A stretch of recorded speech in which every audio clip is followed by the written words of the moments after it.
میر رضا case اور آئی جی سندھ کا بیان، مس کمیونیکیشن کا عنصر، شفافیت کی ہدایت، رابطے میں رہنے کی ہدایت، مکس سسٹم کی تجویز، خصوصی یونٹس کا قیام، عوامی تحفظ کو ترجیح۔ کراچی سے خبر شامل کرتے چلے کہ آئی جی سندھ جاوید عالم اوٹھو نے بتایا کہ میر رضا کیس میں غلط فہمیاں مس کمیونیکیشن مواصلاتی خلیج کی وجہ سے پیدا ہوئیں۔ انہوں نے تحقیقاتی ٹیم کو سخت ہدایات جاری کی کہ اس کیس کے تمام معاملات کو مکمل طور پر شفاف رکھا جائے۔ تحقیقاتی ٹیم کو یہ بھی ہدایت دی گئی کہ وہ میر رضا کے اہل خانہ کے ساتھ مسلسل رابطے میں رہیں۔ پولیس نظام کو مزید مؤثر بنانے کے لیے حکومت کو ایک مکس سسٹم کی تجویز دی گئی، جس کے تحت دیہی اور نیم دیہی علاقوں میں بہتری لائی جا سکے گی۔ پولیس کا انفارمنٹ اور انویسٹیگیشن کا شعبہ زیادہ فعال بنایا جا رہا ہے تاکہ سنگین جرائم اور دیگر کیسز کی تفتیش پیشہ ورانہ انداز میں کی جا سکے گی۔ صوبے بھر میں پولیس اور عوام کے درمیان بہترین کوارڈینیشن قائم کرنے کے لیے نئے اقدامات زیر غور ہیں۔ دیکھیے، میں اب آپ جو سوال اس میں پولیس کیا کہ ہم لا انفورسر ہیں، ہم پالیسی میکر نہیں ہیں۔ پالیسی یا حکومت بناتی ہے، لیکن قانون کی کسی نے بھی خلاف ورزی کی، اس کو توڑا، تو پھر ہم ادھر پولیس آ جاتی ہے تو ہم اس کے خلاف پھر ایکشن لیتے ہیں ایز پر دا لا، تو وہ ہم کریں گے۔ لیکن باقی تو وہ میرے خیال میں سوال جو کنسرنڈ ہے آپ ان سے کریں، اس کے بارے میں میں تو جواب نہیں دے سکتا۔ آئی جی صاحب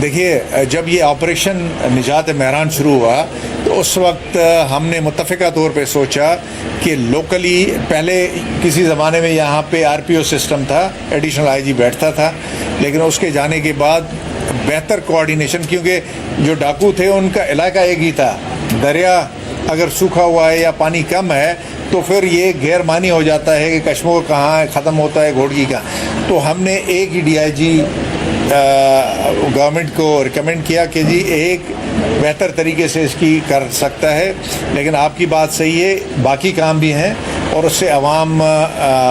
متاثر ہوتی ہے، ان کو تکلیف پہنچتی ہے، تو اس کے لیے یہ انڈر کنسیڈریشن ہے اور انشاءاللہ عنقریب میں سمجھتا ہوں کہ اس پہ فیصلہ ہو جائے۔ سر، سندھ پولیس، پنجاب پولیس میں انویسٹیگیشن کا شعبہ بہت فعال ہے، جبکہ سندھ پولیس میں اگر ہم دیکھیں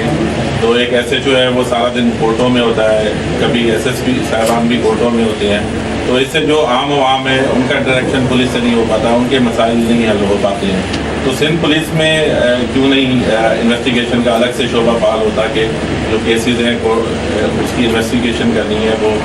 الگ شعبہ کرے اور آپریشنل پولیس جو ہے وہ الگ ہو؟ آپ کی بات بالکل صحیح ہے، میں ٹوٹلی سہمت ہوں جو آپ کہہ رہے ہیں، اور اسی خیال کے تحت ہم نے ایک پورا پروپوزل بنایا ہوا ہے جس میں شروعاتی طور پہ جس طرح کراچی میں تو ٹوٹل آئسولیشن ہم نے کر دیا، کیونکہ وہاں پہ شہر میں والیوم آف ورک بہت زیادہ ہے، FIR کی رجسٹریشن کا نمبر بہت زیادہ ہے، لیکن جو دیہاتی علاقے یا سیمائی دیہاتی علاقے ہیں اس میں ہم اس کو بہتر طریقے سے کوارڈینیٹ کر سکتے ہیں۔ اس لیے ہم نے مکس سسٹم جس میں ایک ایڈیشنل SHO یا SIO جو کہ SHO کے انڈر میں کام کرے گا اور انویسٹیگیٹر اس کو ڈائریکٹلی جواب دہ ہوں، اور پھر اسی طرح ہی ایڈیشنل ASP انویسٹیگیشن جو کہ SSP کو اس سے انٹریکٹ کرے گا اور اس سے ڈائریکشن لے گا۔ لائک وائز اسی طرح یہ چین ہم نے پروپوز کی ہے۔ پہلے جو سندھ کے بڑے شہر ہیں، جو ریجنل ہیڈ کوارٹرز ہیں، جس میں آپ کا حیدرآباد آتا ہے، جس میں سکھر آتا ہے، جس میں لاڑکانہ آتا ہے، جس میں میر پخاس آتا ہے، شہید بے نظیر، یہ ہم نے پروپوز کیا ہے، گورنمنٹ کو بھیجا ہوا ہے، انشاءاللہ یہ اپروو ہو جائے گا۔ تو آپ کی بات صحیح ہے، کیونکہ ایج آف اسپیشلائزیشن میں انویسٹیگیشن کو ہم نے بالکل اسی طرح اہمیت دینی ہے، اس کو اسپیشلائز یونٹ بنانا ہے، لیکن ایٹ دا سیم ٹائم جو پرابلمس ہمیں کراچی میں آ رہے ہیں وہ باقی ہم پاکستان کے صوبوں میں جو سسٹم چل رہا ہے ان کو دیکھ کے ایک فعال سسٹم بنائیں گے تاکہ افیکٹو ہو، ایفیشینٹ ہو، اور لوگوں کو ایسے نہ ہو کہ آپریشن کی طرف دوبارہ ایک دوڑ لگائیں۔ ناظرین، آپ AAA sky one news channel کی اسکرین پر یہ مناظر دیکھ سکتے ہیں۔ رپورٹ زینب باسی، AAA sky one news, Karachi.